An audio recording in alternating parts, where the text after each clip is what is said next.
o'clock, so I'd like to call the meeting to order. We'll start with the Pledge of Allegiance. I pledge allegiance to the flag of the United States of America and to the republic for which it stands, one nation, under God, indivisible, with liberty and justice for all.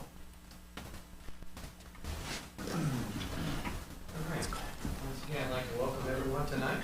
Thanks for coming out on a rainy night.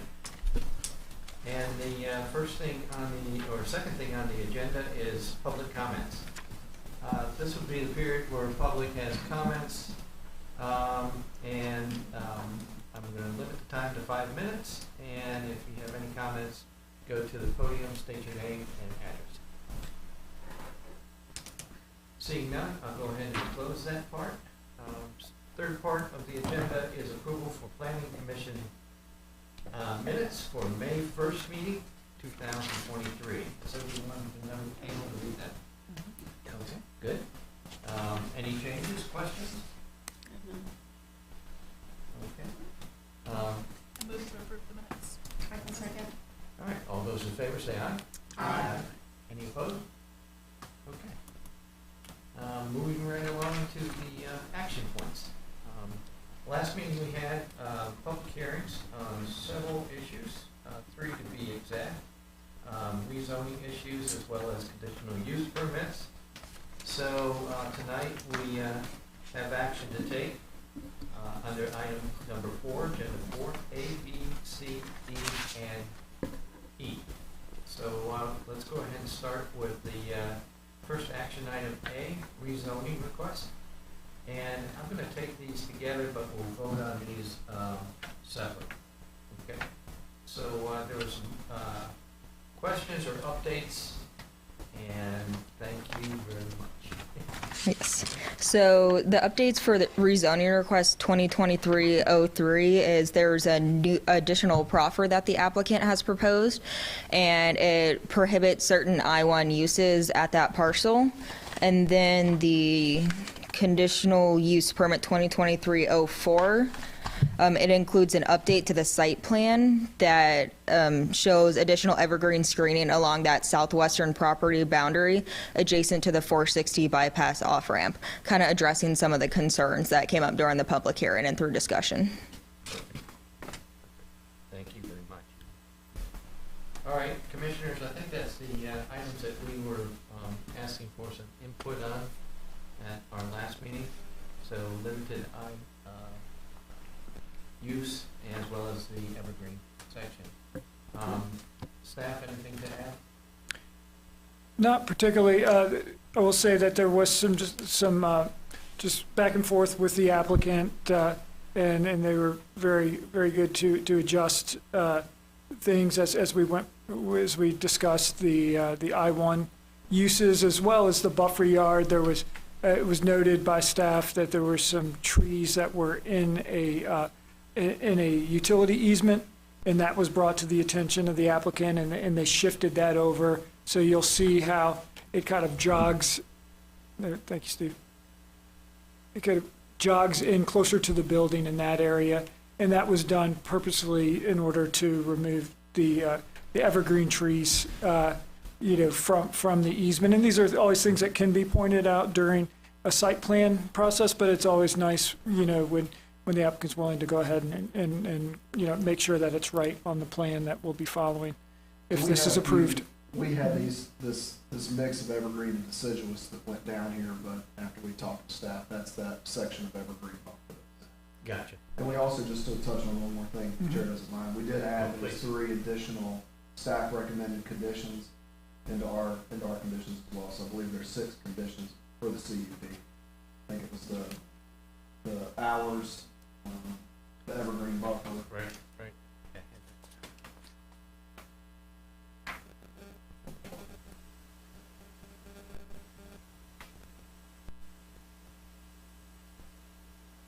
Yeah, so the applicant will install the 6-foot chain link fence, which we have, the landscape screening buffer along 460 and the bypass. Hours of operation from 7:30 to 5:30, Monday through Friday. The double row of staggered evergreen trees in the back, storage of inoperable vehicles, The weight and repair shall not exceed 15 days, and then will be constructed within substantial conformity. So I think numbers 3, yeah, 3, 4, and 2, 4, and 5, I'm sorry, were the new ones that staff recommended be put. Gotcha. Okay. All right, good. Open it up to discussion, guys. Any questions, concerns? My first comment was, I think it's a great use of that property at that location. I'm not sure exactly what else you. Agreed, right, yeah. I'm having second thoughts on that property for that purpose because of the, location of it. If that terminal, that bus terminal lot has to be expanded, there's no place to put it. And that could potentially be a problem. I also drove by, for some reason came, the opposite way that I usually do. I usually just come straight down Roanoke Street, but I came around and you can see into that back, and even with the evergreens and everything, you're still gonna see all of that. Plus, I'm concerned with the vehicles being able to get through there also. And then the wreckers that would be coming in and out and that type of thing.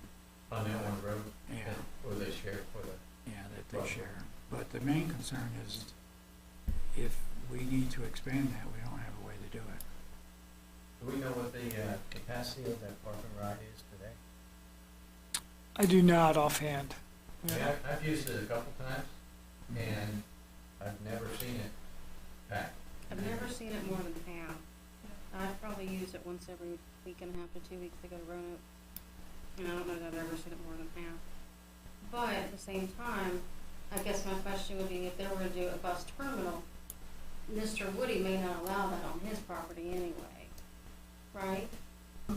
Well, if the dollar amount was right, he probably would, but. Well, I guess that's also my question too, is we're talking about something that's potential. I mean, that the land has been available, and so that was a decision that could have been made when the land was for sale as a potential future. So I would hate to make a decision based on something that might be in the future where the opportunity to take action on was available and they chose not to. Yeah, I'm with you. I mean, this right here is in front of us right now, and to hold this up for something that's possibly going to happen in the future, I don't think it's right and fair to the current applicant, so. One other piece to the planning commission. So this area right here, so this is the drive aisle coming in, and that's the loop. This area right here is currently stormwater management that's part of this property. That is developable area. They'd have to put their stormwater underground, which we'll likely have to do for our site as well. But there is room to expand that area over there. So you do have, and I don't have the aerial with me today in this PowerPoint, but there is a pretty good chunk. It should be in your package from our first submittal. But there's a pretty good area there that's just used for stormwater right now. So there could be additional area there for future expansion off of that loop. Gotcha. I want to make sure we hear from all the commissioners. Mark? It's a good-looking building. I mean, you know, being a national company, I think Right. it'd be great to have them here. I'm not sure about the location. I know that, you know, coming over the bridge, you'll be able to see the cars down there. Yeah. So if there are wrecked cars there, you'll be able to see them, that's for sure. I feel like it's an acceleration lane going east, so turning in there, if there's a lot of slow-moving wrecked trucks, that could slow down people who are accelerating heading east. And also, when we went to the regional commission, they were talking about using that parking lot perhaps as a, you know, as a solar area. And I'm trying to be, as a commissioner, I try to look forward. And I feel like it's a good thing now, but we're about down the road when we are looking at expanding more public transportation, expanding more sustainable type activity, and we put a body shop there. I don't really see it as a good fit in that spot. I mean, they'd be great here in town, like Collision Plus is off in an industrial area. I think they'd be great in town, but I don't think that's really a good fit, in my opinion. Okay. Yeah. Jessica? I would disagree. I think that where it's at, just being on the motor mile, makes perfect sense where it's at. And it's a nice opportunity in order to kind of get vehicles where you need to get them. I mean, I think Jennifer was right. Like I live down that way, and so I go past that parking ride every day, and I've never seen it more than halfway full. So I think it's a great location, and I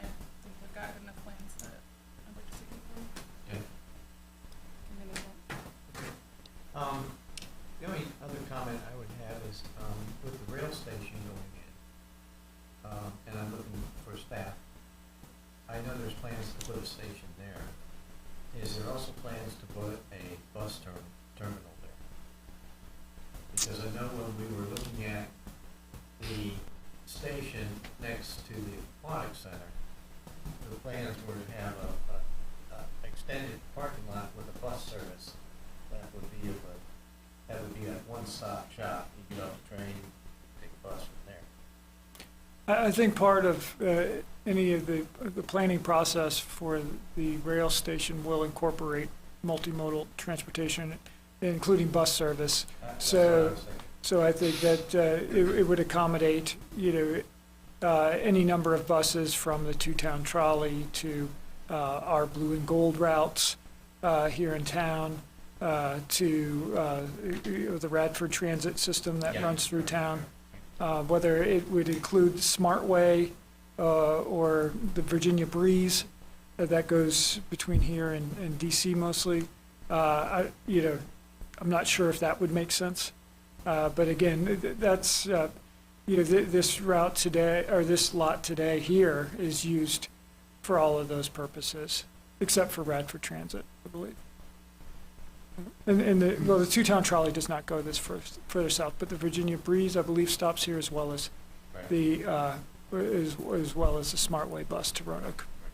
Okay, great. Has there been any talk to your knowledge about changing that over for the solar system? Not that I'm aware of. We've been looking at solar from a town facility standpoint, but I have not heard from. It is a state-run facility, and they have not indicated that they would be looking at solar. They are doing a new lot over off of exit 114. And to my knowledge, for that new lot, there isn't plans for solar that I'm aware of. So they're not incorporating it into new lots moving forward at this point. So say that again. And I guess for solar, and I may need some clarification on exactly what, what energy source that would be providing for the vehicles or for the. So you're saying for the park and ride on exit 114, they're thinking of doing something there? So that is not part of the plans at this point. It is not intended to be built, I don't believe, until 2026 or 2027. Okay. And I believe I made that comment last time, and it was just an idea that came from, and correct me if I'm wrong, an idea that came from the region.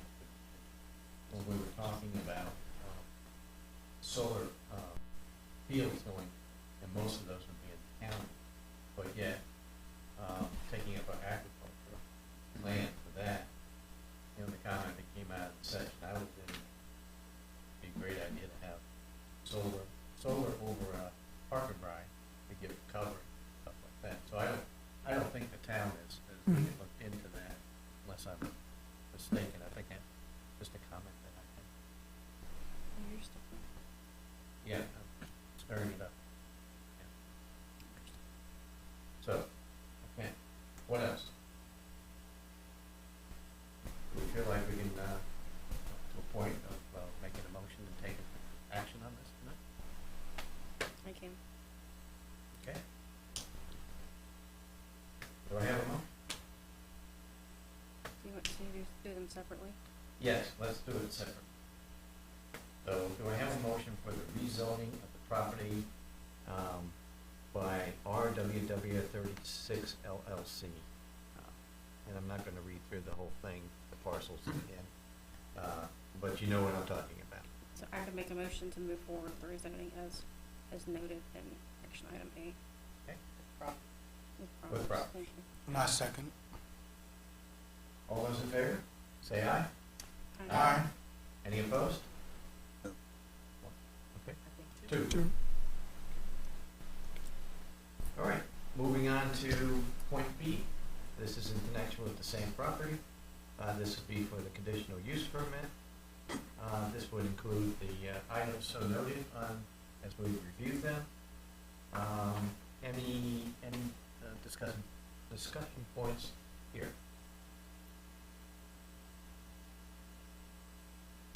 And just as you noted, that it would include the 6 conditions that Right, were up on the right, screen exactly. earlier and listed. Yeah. Exactly. And then, do the conditions answer some of the questions y'all had from last time? I know the proffer does. Are there any additional I conditions? think it was y'all the want? evergreens that we were talking about last time. Mhm. Yeah, That was the main one, Yeah. they're just putting the hours of operation and and the hours of, the, yeah, right, the 15-day max for vehicles. right. All right, I can make a condition to approve action B as noted with conditions. So that's a motion? What did I say? A condition. I want to make a condition and a motion. I'm just gonna go back home. Do I have a second? A second. Okay, all in favor, say aye. Aye. Any opposed? Two opposed. All right, moving on to point number C. This is for the Shepherd Contracting LLC, and this is for the rezoning and conditional use permit, and this would be for the contract equipment storage yard. Yeah, so for rezoning request 2023-04, an additional proffer has been offered, which limits some of the uses in the B3 district. And then for conditional use permit 2023-05, there have been a couple updates. The applicant has provided a signed ingress-egress easement to permit accessibility through that westernmost entrance. And this addresses some of the concerns that were brought forward by the residents about in and out traffic and the safety of that. And then the applicant has also offered an additional condition, or recommended an additional condition that states no burning of any materials or debris shall be permitted on the property. Okay, well, thank you. So if I heard you right, they were able to open up that second entrance? Okay. Do you, I was by there Friday and it still wasn't open. Do you know when they did that? Well, they have a sign, they signed the agreement. I don't know if they've taken any additional steps. They just had the easement recorded as a Friday afternoon, so they may not have opened it up as a Friday, but yeah, the easement has been, Dan Hamrick's office put the easement together for Ms. King. In 2018, when this plat was subdivided, this shaded line you see here, this is what was deeded originally, for cross-access. And what we updated with this new deed was to allow this road. So that keeps folks from going up by her house, which was her concern. So now that easement, goes across the center line, of that drive aisle. So they may not have taken the barrier down yet, but the easement Well, just got. I'm glad to hear they did, because that was my concern. Yep. Because I actually turned in there, then went down and turned in to the other place, and it's really dangerous there. Yep, so the way that we've got that set up is, this will be the main entrance now going forward. This would only be used if they need it for emergency access. Yeah. Okay. So it won't be blocked off though? I don't know, I'm tempted to say it might be better to block it off, Yeah. so especially their employees that are used to using that one, start getting trained to use the upper or the westernmost. So they may put it in place, but right now, again, she's just got a rope, I believe, Yeah. kind of, or a chain across the entrance, so they could put something in there that would just keep people from going in and out, but could easily be taken Yeah. down. Because this I got think that would blocked. be a safety issue, especially if you had two vehicles coming out at the same time, one driveway, one the other. Right. Okay. Good. And then I liked the answers last meeting. I think really good public hearing. They came with their concerns, one of them being the burning, one of them being the debris. Tractor trailers, there are no tractor trailers on this property. There are the existing tractor trailers on the other property that the staff is going to look into. And then, but that's not concerning this property. And then what was the other ones? The fence, was only so high, but yet they're gonna plant shrubbery too that should grow up much taller. So I think all the concerns that at least I heard in last meeting were answered by the applicant, and everything that they didn't like about the property was not the responsibility of this applicant. It was the other owner that was there before. But he's done a really good job cleaning it up. And that was the other Glad thing, I'm looking you're at it right, now. yeah, I mean, he's gone down into that lower area too, cleaned it up. Was there, I mean, I know it's a new owner, was there any discussion about a follow-up since there were so many concerns before? I mean, it sounded like they were being addressed in the meeting, but was there a discussion about, let's make sure that stays the case, not just looks good for the CUP? We have a 12-month. 12 months. And we also did, in this one, we did add some uses, or added prohibitive uses out of the B3, because again, we didn't want to, similar to the last application, to be sure that the heavier usage, the more intense commercial uses we pulled out of that. You know, daycare centers, which would be generating a lot of traffic in those peak hours because of the traffic concerns. You know, lumber, material storage, auto truck sales and rental. So we try to pull some of that stuff out as well. And the burn, you know, we didn't really talk much about it, but we just thought it'd be, from a neighbor standpoint, just something good to throw in there as a condition to be sure that was satisfying those folks that spoke that way. I was quite impressed with the applicant. Yeah, nice guy. Yeah. Okay, any other discussion? Well, I'm gonna open it up again to the commissioners and make sure everyone has a word on. No, I'm fine. The only concern I had was that entrance. Okay, That's taken care of things. good. Felix? Nothing. Tina? Good. Good. Mark? None on this one. All right. Well, do I have a motion for the rezoning of this property? I'll make a motion to rezone it. Do I have a second? Second. Okay, all those in favor say aye. Aye. Any opposed? Okay. Let's move on to the conditional use permit request. We're talking about the same property. Shepherd Contracting LLC property owner. And I think we've talked about this enough. Any comments, any further comments on this part? On the conditional use permit? No, I'll make a motion to accept it. I Second. made the motion, by the way. You make a motion. Yes.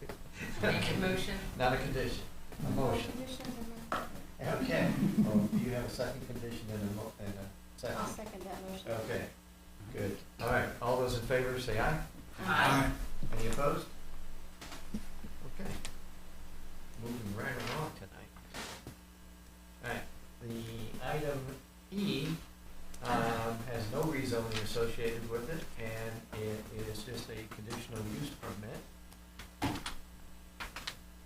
I think we had some further questions. I can't remember what it was that we were asking for. It might have been the road going past Aldi. Yeah, so there were some additional conversations between staff, the engineering department, and the applicant, and I believe they submitted a few supplemental traffic studies that should be in your packet. And then the other thing that was addressed were the indoor amenities and the outdoor amenities. So after talking with the applicant, staff kind of came to the conclusion that it'd probably be better just for the applicant and everyone involved to only have the condition require indoor amenities, but of course, being the planning commission, you all are more than welcome to adjust any conditions as you see fit. Got it. Yep. Okay. Yeah, that was, we were talking about pool phase one, and it all depends on when the building is complete. Don't want to put a pool in the middle of winter. Correct, you know, right, exactly, and that was part of the conversation, you know, that staff continued to have with the applicant, and kind of, we came to the same conclusion that there's really not a great way to write the condition that would ensure that, that there's a certain amount of outdoor space with each phase, you know, and that the indoor amenities is what can be guaranteed. Okay. And that would give us enough reassurance knowing that it really is, it's unique in that, you know, where you see other developments that are set aside and have distinct areas, it's a little easier to require, you know, green space, Right. where all of this will be kind of done at the same time. And so, so we do believe that the requirement for the indoor amenities, is a good condition for the town, in that once you have people living there, they will not be without, you know, what has been shown, but obviously it's within everybody's best interest, especially the developers, to have everything online as quick as possible. Any further information on, I think we were talking about a crosswalk, either going out from that road across,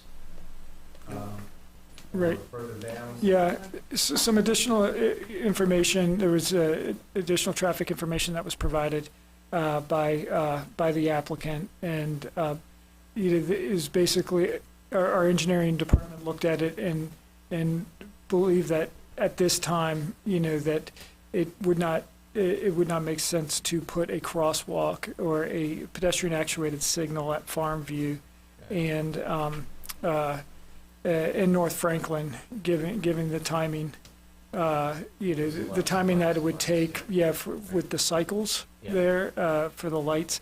I will note there is there's pedestrian actuated signal planned for Laurel Street, as well as that VDOT is going to be installing, as well as one at further at North Franklin and Pepper's Ferry. And there's pedestrian actuated signals there, and all that will take quite a bit of timing and readjustment of timing to ensure that there isn't that it doesn't create a situation where individuals have to cross in such a quick time. Right. But at the same time, it keeps traffic flowing through this, one of the busiest corridors in the valley. So it's important to keep the vehicles, kind of moving north to south as well. Thanks for the update. And the other good piece of that is that study will go to VDOT as well, so they can use that, from their signal timing standpoint, and as they're looking at other crossings further south on North Franklin, they'll be able to use that in some of their planning documents moving forward. Yeah, I rode out there today. I thought the location was really good for it. The applicant more than proven themselves by their other apartment complex. And if this is anything like that, I'm all for it. So once again, I will go through commissioners. Tom, comments? Felix? All good here. Yeah, Awesome. Jennifer? I'm excited for it. That's good. Good. And Mark? Will there be future access from the facility to get out to Pepper's Ferry without getting on 460? Quicker access to the bypass type thing? That, unfortunately, the best access would be through Welcome Street. There is a private property owner that has land between, this property and Welcome Street. And Welcome Street basically divides El Gran Rodeo and Charlie's in that area. So there isn't plans at this time. Again, in the future, if that were to open up or to, the road were able to be installed, then it would be a matter of working with the developer to see if that would be something advantageous. I would assume that it would be for residents, but again, that's really, it's not on the table because it's private, there's land privately owned, and it's currently used by Wing as their nest for that parcel. Big piece of that is, if you're out there on the Wing property, that steep bank that goes up to this piece. That's a good point. The problem is you've got that high pressure gas line at the top of the hill. So you're either filling up all of the Wing site to get up to that elevation, you're having to cut down on Rogers piece. And if you're cutting, you get into that gas line, which is, when we priced that for somebody looking at this property back in 2007, it was about $300,000 back then. So just think about the cost of what it would take to lower that gas line. So it'd be pretty steep. Well, Mark does bring up a good point, because that would be advantageous to have a second entrance in there instead of dumping everything out onto North Franklin again, which is one of our busiest roads. So that's a good comment, Mark. Any other comments? Okay, I'll get to a point of having the motion. And the conditions Oh. that were in the staff report Yes. are up on the screen. Do I have a motion including the conditions as so noted on the screen?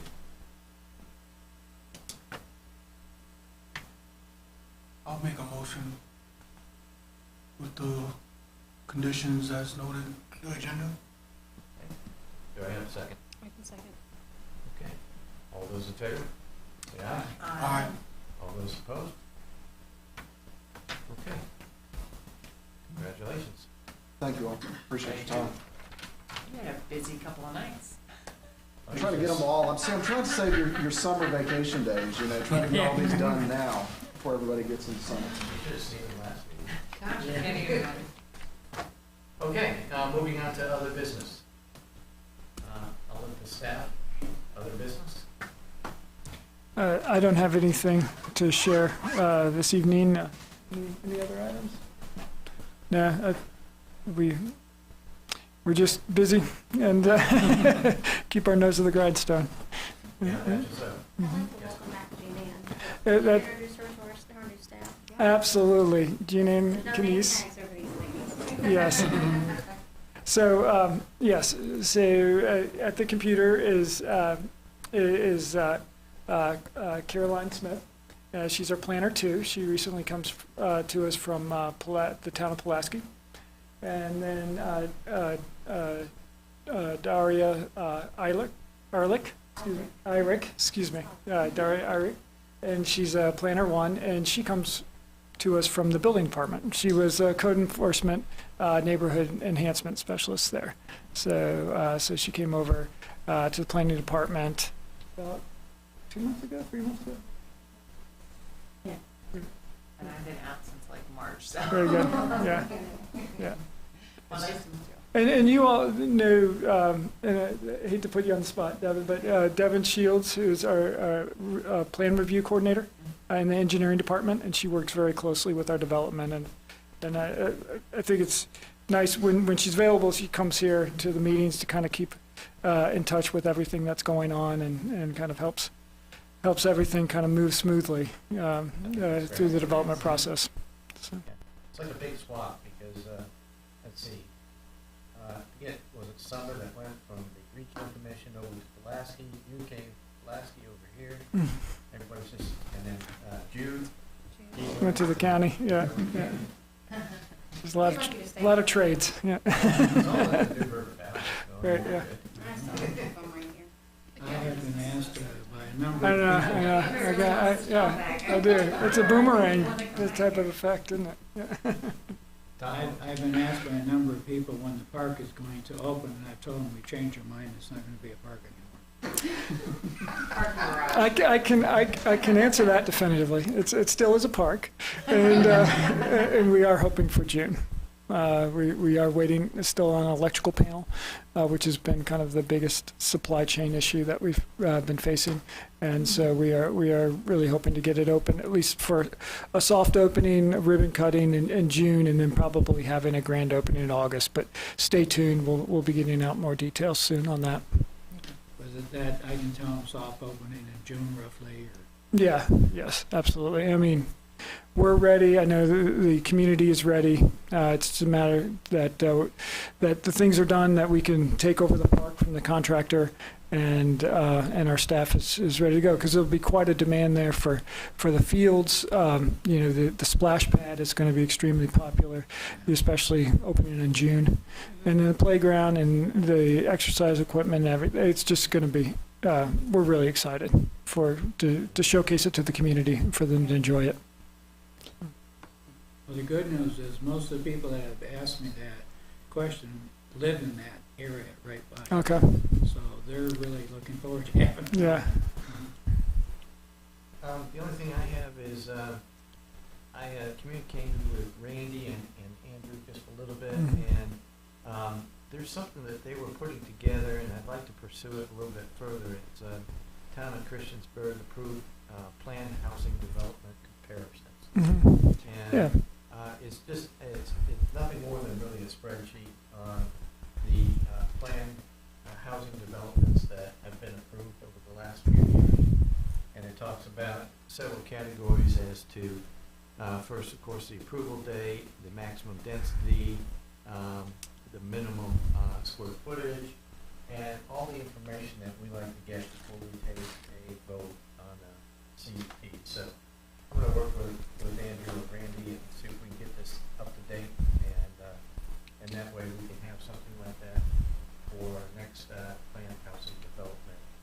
CUP. And then we can do a comparison and say, this is what we've approved in the past, this is what's on the table now, and so it'd be consistent going forward. Can we also just get a status? I mean, the status doesn't necessarily change, like our decisions about the ones that come forward, but it'd just be nice to know where some of them are, like in the process that we've approved, like when they're looking to actually be developed or undeveloped. Not like you Okay. don't have any extra time. Yeah, no, yeah, right. And absolutely, and I know there's ones that probably come to mind, like Clifton Town Center and Right, such. right, And, exactly. yeah, and so, yeah, we certainly, we could certainly have, just to talk to the developer and the developer's agent and have some additional, It can be basic, started, Right. not started. Like, Yeah, I don't yeah, need yeah. to be like, they're in Right. negotiations of this, Yeah. but even just like started or not started, would Yeah. just be nice to see Right. from Right. overall.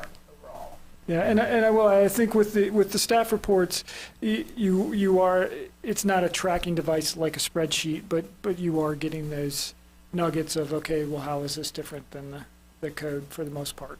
And so, but it'd be nice to have that for a tracking mechanism over time, and I think that goes back to, many years now. Yeah. So, yeah. Exactly. Yeah, and the other one that comes to mind is the marketplace with Mm-hmm.